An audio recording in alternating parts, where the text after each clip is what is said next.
دوران نماز فیروز نے حضرت عمر رضی اللہ تعالیٰ عنہ پہ حملہ کیا، خنجر سے کئی وار کیے، ایک وار پیٹ میں ناف کے قریب لگا اور وہ زخم اتنا گہرا تھا کہ حضرت عمر رضی اللہ تعالیٰ عنہ کا خون بہنے لگا۔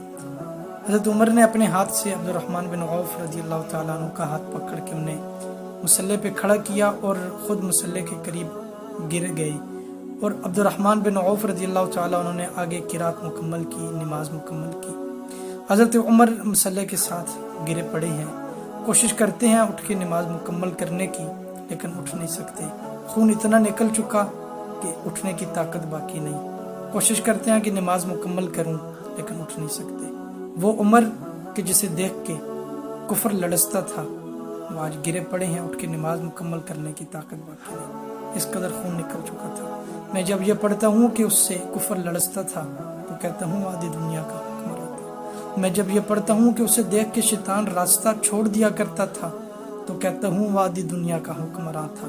میں جب یہ پڑھتا ہوں کہ اس نے 22 لاکھ مربع میل پہ اسلام کا پرچم لہرایا تو کہتا ہوں آدھی دنیا کا حکمران تھا۔ میں جب یہ پڑھتا ہوں کہ اس نے کئی ہزار مساجد بنائی مسلمانوں کے لیے تو کہتا ہوں آدھی دنیا کا حکمران تھا۔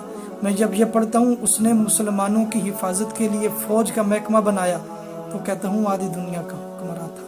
میں جب یہ پڑھتا ہوں کہ وہ بیواؤں اور یتیموں کا بوجھ اٹھایا کرتا تھا، میں جب یہ پڑھتا ہوں کہ وہ درخت کے سائے میں پتھر لے کے سو جایا کرتا تھا، میں جب یہ پڑھتا ہوں اس کے کرتے میں 12 پیوند ہوا کرتے تھے، میں جب یہ پڑھتا ہوں وہ خود پیدل اور سواری پہ غلام ہوا کرتا تھا تو کہتا ہوں آدھی دنیا کا حکمران تھا۔ وہ حکمراں بھی مگر کہاں تھا؟ وہ آدھی دنیا کا حکمران تھا، وہ حکمراں بھی مگر کہاں تھا؟ ایسا عدل و انصاف کرنے والا حکمران آج گرے پڑے ہیں، اتنی طاقت نہیں کہ اٹھ کی نماز مکمل کرے۔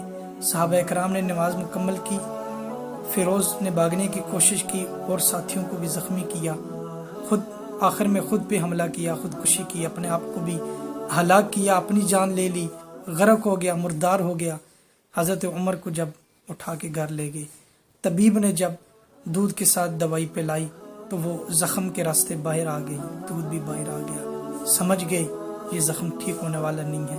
حضرت عمر سمجھ گئے کہ میرے آخری سانس ہے، میری شہادت کا وقت آ چکا ہے، اور اللہ کا شکر ادا کیا کہ میں کسی مسلمان کے ہاتھوں سے نہیں مارا گیا، مجھ پہ کسی مسلمان نے حملہ نہیں کیا۔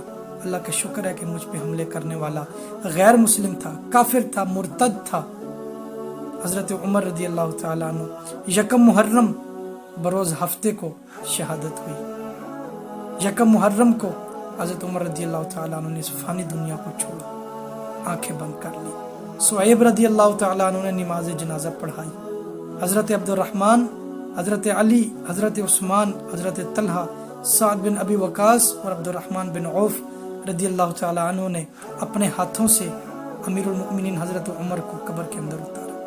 وہ دن اور آج کا دن مسلمان اس انتظار میں ہے، ایسا عدل و انصاف قائم کرنے والا حکمران مسلمانوں کو نہیں ملا، ایسا انصاف کرنے والا بادشاہ مسلمانوں کو نہیں ملا۔ 14 صدیاں گزر گئی اس انتظار میں، ویسا بادشاہ مسلمانوں کو نہ مل سکا۔